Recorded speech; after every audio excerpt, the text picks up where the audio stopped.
Hello, my name is Dominique Drummer, and I'm a health facilitator with the Centering Pregnancy program here at Healthy Mothers, Healthy Babies Coalition of Palm Beach County. I also have a Bachelor of Science degree in Health Education and Behavior, and I'm currently pursuing my Master's in Public Health. Today, I wanted to talk about domestic violence. So, the types of domestic violence, the cycle of abuse, some statistics, and ways you can get help or your family members can get help. So let's first start with the types of domestic violence. The most common one most of us know is physical abuse, but there are definitely others. So you also have emotional, psychological, verbal, sexual, technological.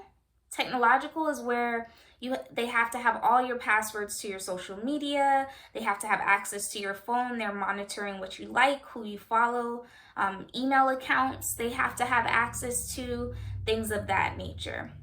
There's also financial, so that's where they're controlling the money. So let's say maybe I work, my partner works, but I'm required to give them my entire check, and maybe I only get $10 back for the week or nothing at all. So they control how I spend money, how much I get, or they monitor through technological advances what I'm spending money on and where I'm spending it at. Technological can also go into like Find My iPhone, so they're tracking your whereabouts, putting a GPS on your car, things like that.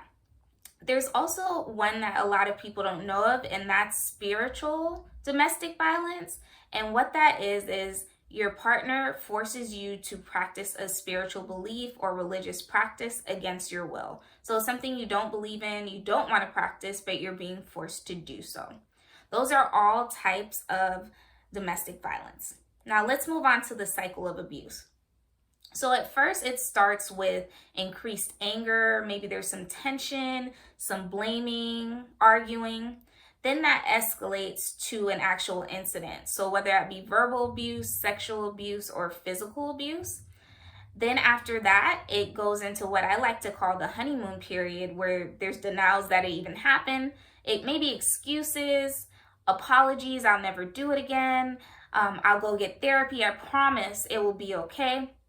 This can last for a couple hours, days, weeks, maybe years until something triggers it again. And then you're right back to the beginning of the cycle. Now let's go on to some statistics. For pregnant women, domestic violence rates are extremely high. 1 out of 6 pregnant women experience some form of domestic violence. So that means next time you're sitting at your prenatal appointment, look around at how many women are waiting.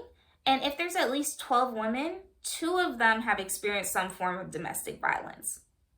In regards to just averages with men and women outside of being pregnant, women in general, 1 out of 4 women experience some form of domestic violence. And for men, 1 out of 9 men experience some form of domestic violence. So what this means is it doesn't matter your gender, how you identify, how much money you make, your educational background, where you come from, whether your family had some form of domestic violence in the home or not.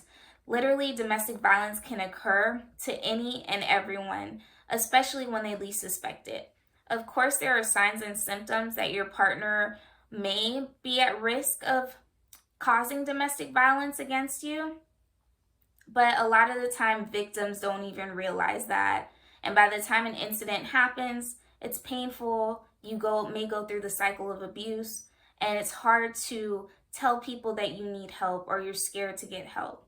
So that makes me move on to some resources. So in the county, we have 2 great resources, AVDA and YWCA. And nationally, we have the National Domestic Violence Abuse Hotline that anyone can call to talk to someone, even if you're not ready to get out, to formulate a plan to get out safely, and to just get other resources. I'm going to put the phone numbers for those 24-hour helplines on the next slide.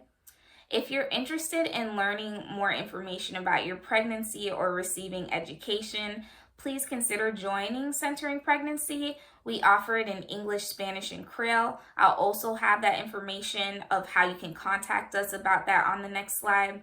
along with the agency's information if you're interested in any other classes or free resources on how to get through your pregnancy journey or helping a family member with their pregnancy journey. Thank you so much for watching.